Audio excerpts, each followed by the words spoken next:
Pana anggota DPRD Kota Bekasi, Banten, anime inisial AT mejuk polisi Jumat 21 Mei sawetara jam 4 WIB.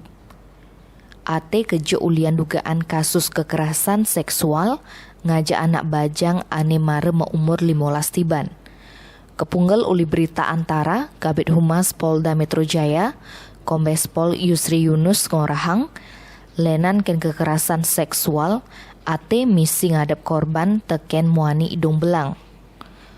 Uli pengangkene AT ngadep korban secara online di aplikasi micet. Kejadiannya ini awalnya ulian korban mekenalan lan mekabakan ngajak AT. Dugas mekabakan ngajak AT korban kapah mulih. Ini ngeranang reraman korban curiga. Teken rame korban ngangken ngekos ngajak AT lan sai ancame teken pelaku apang tusing mulih. Korban masih ngangken sai mengalami kekerasan seksual. Tusing terima, keluarga korban ngelaporan kasus entu ke Polres Metro Bekasi Kota. Polisi sudah menetapkan AT ane dadi pana anggota DPRD Bekasi dadi tersangka.